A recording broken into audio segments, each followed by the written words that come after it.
প্রধানমন্ত্রী clean city চায়। Clean city মানে আপনারা পুরা পরিষ্কার ঢাকা রাখবেন।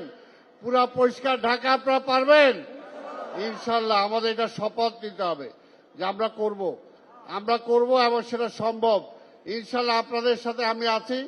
আপনাদের অভাব অভিযোগ সুখ দুঃখ আরো যা আছে ইনশাল্লাহ আপনাদের সবকিছু ইনশাল্লাহ দেওয়ার জন্য চেষ্টা করব, দেখার চেষ্টা করব।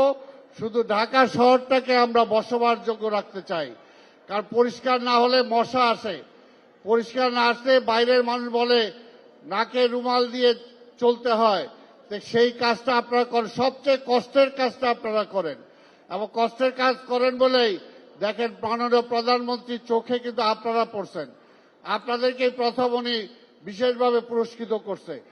কাজেই এই ব্যক্তিটার জন্য দোয়া করবেন, সে যাতে তার বাবা যেমনিভাবে শহীদ রাষ্ট্রপতি জিয়া রহমান এই দেশের জন্য কাজ করেছিল, আমাদের নেত্রী বেগম খালেদা জিয়া কাজ করেছিল, তার পদাঙ্ক অনুসরণ করে আমাদের মাননীয় প্রধানমন্ত্রী যাতে এই দেশটাকে বসবাসযোগ্য করতে পারেন, মানুষের জন্য, সেবার জন্য, খেদমতের জন্য যা যা করা দরকার তিনি তা করতে পারেন। নির্বাচনের মাত্র অল্প সময়ের মধ্যে তিনি অনেক কিছু পূরণ করেছেন এবং ইনশাআল্লাহ উনি যদি বাকি সময়টা পান তাহলে বাংলাদেশটাকে অনেক উপরে নিয়ে যেতে পারবেন, অনেক উপরে নিয়ে যেতে পারবেন। আর আমি আপনাদের দোয়া চাই, যদি আপনাদের সহযোগিতা থাকে ইনশাআল্লাহ আগামী নির্বাচনে যদি মেয়র নির্বাচিত হই, ইনশাআল্লাহ 2-3 বছরের মধ্যে এই পুরনো ঢাকার চেহারা ইনশাআল্লাহ পাল্টে দেব ইনশাআল্লাহ। এবং সেটা আপনাদেরকে সাথে নিয়েই করব। আপনারা সবাই আমার সাথে আছেন তো? ইনশাআল্লাহ আছেন?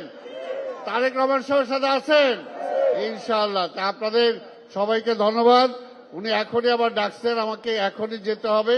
তা আপনাদের সবাইকে যারা আজকে এখানে আসছেন, টাকা আপনাদের অলরেডি অ্যাকাউন্টে চলে গেছে, যারা পান নাই তারা পেয়ে যাবে। যদি কোনো একটা ব্যক্তির, একটা মেয়ে, একটা মহিলা, একটা ছেলের নামেও যদি কোথাও কোনো টাকার অসুবিধা হয় আমাকে জানাবেন যে আমি পাই নাই। একদম 100% পাবেন। এইখানে মাঝামাঝি কেউ টাকা নেওয়ার কোনো সুযোগ নাই। আপনার টাকাটা আপনি পাবেন সরাসরি। কি কথা ঠিক আছে? একদম আপনি পাবেন। কেউ না পাইলে আমাকে জানাবেন। তা আপনাদের সবাইকে ধন্যবাদ। আল্লাহর কাছে দোয়া করবেন আমরা সবাই যাতে মিলেমিশে ভালো থাকতে পারি। খোদা হাফেজ। বাংলাদেশ জিন্দাবাদ।